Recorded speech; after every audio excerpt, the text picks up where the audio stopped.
or Creepy Halloween. Creepy Halloween. Anybody seen my grandma? I was just talking to Wolf, and I was going to see my grandma, but now I don't. I've got my hood and everything, and I've got my basket full of stuff and everything. But I don't know where my grandma went. I know where your grandma is. And off it goes. So we watched Red Riding Hood. Red Riding Hood from 2011. Yes. Which I'd never heard of before. Me neither. And it's actually, it's moderately star-studded. Yeah, and it's actually pretty good. So TLDR it's pretty good. Mm-hmm. It's actually, because the story of Little Red Riding Hood, it's actually a little bit surprising, because I know this is not a story that Americans are really big into. Mm-hmm. They're more into the three little pigs and the wolf thing. Mm-hmm. And they actually did make a reference to that, which is that story that went whoosh on me. That story is absolutely nothing in the Netherlands or here. So, nope. But Little Red Riding Hood is really big here, and so I was going, oh, that's interesting. I wonder what they're gonna do. I could already see because I chose the movie. I could see from the DVD cover that it was gonna be a very grown Red Riding. The thing is actually not called Little Red Riding Hood, because just there is no little there. Yes. She's just Red Riding Hood. Mm-hmm. Because she's a young lady, and which I thought was an interesting choice. I like that as a premise. But the original story is actually meant for 6-year-olds, and it's about stranger danger. Mm-hmm. Meet a stranger in the woods. You tell that stranger way too much information, and he robs your grandma and kills her and you. Well, he's going to eat your grandma. Because it happens to be a wolf, because it's a fairy tale. But basically, it's a stranger danger story, yes. And I was sort of wondering what they're going to do with it. They didn't run with the stranger danger story, because I don't think they realized that. But they did actually all the elements that are in the story. Just dry. The elements are in there. And the grandma is in the woods. The granddaughter is a granddaughter by way of a mother and a father, and who is the son of the grandmother. Mm-hmm. The father is the son of the grandmother, and so you get a whole relationship. And there's a village, which they live in the little village. Well, it actually gets to go into, okay, if there's a grandma and a grandchild, well, that means there's parents. That means there might be brothers and sisters. That means that the parents might have brothers and sisters. The grandma might have had more than one child, and they may have grandma had a life too, and they may have had a soapy past, which people have complicated mixed families of all kinds of different ways, even in Middle Ages, because this is sort of a faux Middle Age kind of thing. It's a completely undetermined woodsy settlement somewhere. Yeah, and apart from the fact that there is a werewolf story, there is a werewolf in it, so there is werewolf lore. Mm-hmm. There seems to be no other magic except, which is not magic, of course, is religion. The Christian religion is in it. There's church, and there's several priests and stuff like that. But the only supernatural stuff that works is like still got the silver kills, but it's all werewolf lore. It's a werewolf world. Yeah. And one of the premise of if you read the back of the DVD, which I did read, the premise of the story is that in this grown up Red Riding Hood, she lives in a world where werewolves are, when they're not at the full moon, they look just like people, and they could be living amongst you. And that is the premise of the story. They could be living in their little town. Straight up werewolf. And so you get a kind of murder mystery vibe of lots of characters who are introduced. They have their own lives, they have their own relationships, it's also, which one is the one? And it's a murder mystery, but it's also, and there's a fair amount of murders. But there's also a romance, werewolf romance AU kind of thing going on. So you've got she's promised. She loves the woodcutter boy, and she's promised to somebody else. But then the romance part comes in that everybody has a relationship with everybody, namely the person she is,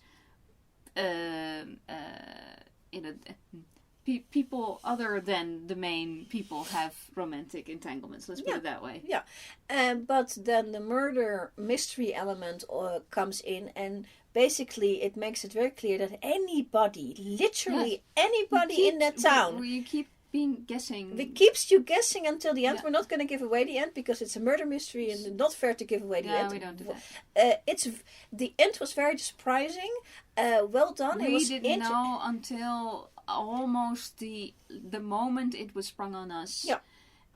And we were not disappointed. We were surprised. We were surprised. And very not sad about it. I don't know how to say it. Yeah, no, don't say anymore. Yeah. You figure it out. We were not disappointed, I think is what you need to know. Yeah. So it's a good murder mystery. And it's very and the film itself is very pretty. The people are pretty, but they also act and for me really well. It was, I mean, if you're talking about the scenery and stuff, there's woods, there's real snow. It's a very snowy one. You can see, and everything is made of wood, like the houses and everything. There's nothing in there that doesn't feel like super nature. It's totally. There's nothing at all that has to do with industrial anything. Yeah, the most industrial thing they have there is a smithy. Yeah. And it actually looks like a real smithy. She does actually say fairly early on in the movie to her friend that if X comes out to other people, then she will be burnt as a witch. So that is a small reference that it is actually still Middle Ages, but they were accusing people of being witches all the way until the 1700s. Yeah, but possibly even later. So there's absolutely no indication of when this is. It's late enough that the city is a place that you can go to. So it's not early Middle Ages. It is late Middle Ages. And also the fabrics. I mean, of course, she gets the red hood which is a really big cape with a really big train. That's for the show. It is not knitted by Granny. It's some sort of fabric. So but that's still all homemade. You could make that stuff at home. Yeah. So the costumes were wonderful. The production was wonderful. It must have been filmed somewhere in Canada because some of the crew are Canadian, and you know what? Southern California just doesn't have that kind of snow or the kind of woods or the kind of mountains. I don't know if they're mountains. They're mountains. They were in the mountains. You talk. I'm gonna look for the. Gonna look it up. I'm gonna look for the shooting locations. The new talent that's in that, the girl and the two boys. This film is not brand new. It's like 2011. So some of these girls and boys are already on their career path. We have a winner. Filming locations: Canadian Motion Picture Park Studios in Burnaby, British Columbia. Vancouver as well, British Columbia obviously. Vancouver Studios and the Vancouver Botanical Garden in Vancouver. So we were spot on with our Canadian. We got a lot of Canadian vibes from it. There's one or two Canadian actors that we went, hello. There's actually a scene right at the beginning, because most of it is set in the wintertime, and it's all set around a couple of days around the full moon. But before that, there's an early scene in the summertime, so they may have filmed that one at the Botanical Gardens, because there was grasses and summer, and it was very pretty. It was very pretty. It's just pretty. You get all the pretty, no problems. God, so much pretty. Yeah, even the parents and the grandparents are pretty, because you got Julie Christie as grandma. Yeah. So Michael Shanks as one of the parents, not especially her parent. And then we have an Irons boy as one of the interested parties. Yes. I'm looking up his full name. Is the son of Jeremy Irons, and he's starting his career in 2011. Gary Oldman is also in it, and people know Gary Oldman from playing Sirius Black in Harry Potter, of course. And Max Irons plays Henry. Yeah, and he was very good. Shiloh Fernandez plays Peter. Those are the two love interests. They're both very decorative people. Yeah, very nice. And then Amanda Seyfried, we don't know, plays Valerie. She was also in Mamma Mia. Yeah. And Gary Oldman played. Gary Oldman played the. This film is actually very interesting because it seems to start off with, these are the good guys and these are the bad guys, and then it starts to muddle up. You start to think, is this the good guy or is that the bad guy? Literally, at some point, it's like anybody could be it at this point. And Gary Oldman plays into that as the character that he plays is the first you think, he's going to be the salvation. No, it turns out to be the bad guy. Oh no, he's actually. He might be mistaken. He might be mistaken, and I might be mistaken about him. Yeah. I don't know. No, but I don't know. He plays it really well, and he plays these character roles a lot, and this is definitely completely up his alley. And he's also one of the prettiest Gary Oldman versions you've ever seen. He's usually made up and stuff, but he's very pretty here. Oh, okay. Everybody's very pretty. I like it. Yes. Yes, and we have a fairly small role by Michael Shanks from Stargate fame and all sorts of stuff. I mean, he has a very long career. Endless. And there's Michael Hogan, whom we know from Battlestar Galactica, the new series. So, there's more. I'm sure there's more, but those are the people that we recognized. And, yeah, good stuff. Yeah, this without giving anything away, I'm not sure if we can add much more than this one. If you see it in a bin or if for rent or something, yeah. And it can go. It's a good romp. There was literally no moment that we were bored or we were thinking or annoyed. No, no annoyance at all. And it's good pace, and they literally all the characters actually get. There's a huge cast of characters, but they actually have a point for all of them, and they're there and also for all the actions because of plot in the middle of it, a party happens, and then something because of the party, certain other events happen. So this is a well-written thing as well. It's not. I mean, if you're going to do a murder mystery, which is basically what it is, even though you wouldn't be calling it that. If you're going to write that, you have to be precise, and these people are precise enough to make sure that every little thing fits to every other little thing, and keeps you guessing at the end without being disappointed that it came out of nowhere, because that's a problem if you don't drop enough hints early enough. And that's also a point where I thought, if they are going to go with this person that might have done X, then I'm gonna be a little bit. It's like that. It's a little too obvious because we've seen, and no, it worked out okay. Yeah. They know their stuff. They know their stuff. Yeah, it was good writing. Actually, the dialogues were good. I didn't notice them as much, so it's probably not stellar, but it's certainly the thing about good solid writing. The thing about it is that if stuff is good or good enough, you don't notice it. Yeah. And we actually talked about this beforehand. Shall we talk about this movie at all? Because it's actually it's good. So what do you need to say? Exactly. And I don't think that's fair. Time. That's not fair to the movie. Yeah. It deserves to be something to be said about it. But on a whole bunch of things, it is just enjoyable, good. That's enjoyable. That looks pretty. And the one thing that you can say from a historic point of view is, historic point of view doesn't matter because it's fantasy, and there's werewolves. Who cares about history? And it's set in a place that doesn't exist. It's very unspecific what time it's set in, so you can't quibble with it either. And they realize it, so they make sure that they keep everything pretty generic. It's generic, a generic smithy with a generic house and a generic little town and a generic. And nothing was really dependent on where they were technology-wise either. Yes, there was a cape at some with a hood. That's really as much as you need to know. Yeah.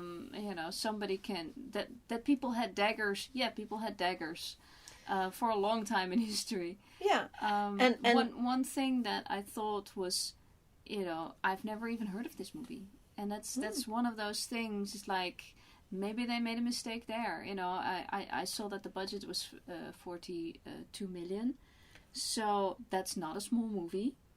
That is for a fantasy movie. That's not a small movie, but it's not a small big movie. It's not like a TV movie or anything like that. It's a serious movie that clearly didn't have enough budget for PR. Yeah, and that's a shame because it's really good. It can hold its own against a lot of, I don't know if I can say names, but a lot of the fantasy movies in the film in the cinemas right now. Yeah, you can. But I didn't see it in the cinemas. You certainly complain less about it because they are well aware that with putting a medieval world there, you have to have certain rules, and they don't break them. We don't get steampunk stuff where it doesn't belong. We don't get Roman stuff where it doesn't belong. Everything within the movie can be explained to the world that they have. It's just not any specific world, and that makes it for the viewer who knows a little bit about a medieval world or just a medieval world in general, makes it just okay. This is supposed to be. This is normal. We can. This is very clearly normal, and we can accept that. And the one thing out is the werewolf, and you have just the one thing to deal with. And between that, there's enough to deal with. You don't need to put in steampunk or whatever. No, I love that. Is that you say, we have generic Middle Ages fairy tale plain vanilla, as in there is no magic, but there are werewolves. Yeah, exactly. And then there's that one sprinkle, and I think fantasy that has like, we do this. We're sparingly we sparingly put in our little thing that makes this all different. Yeah, and it does, I think because it works very well. They have enough to deal with just having the werewolf in their world. Gosh, yes. As the thing is more than enough than they can deal with. Yeah, and it gives an interesting story, and it dictates everybody's life there. So you don't need more. You don't need a witch, and you don't need an actual witch, because there was talks of witches, but there weren't any witches there in the end, or not that any they found. Who knows? But there are lots of talk of stuff, but people talk a lot. So. Final thoughts? Recommended for Halloween, also for Christmas, because it is a little bit horrific. Yes, there's a werewolf, but obviously. it's only a little bit scary. Yeah, I could watch it at Christmas. Yeah, especially with all the snow. With all the snow is very nice. It's so beautiful. On the log cabins, the snow. Just watching that as a wallpaper on your TV when you've already seen it. I mean, don't skip to the end without having seen the rest, because you'll be spoiled. But once you've seen it once, you can just put it on as a wallpaper. It is beautiful. It's very pretty, decorative. So yes, we recommend. Enjoy. Yes. And that's my opinion. And my opinion. And we're sticking to it.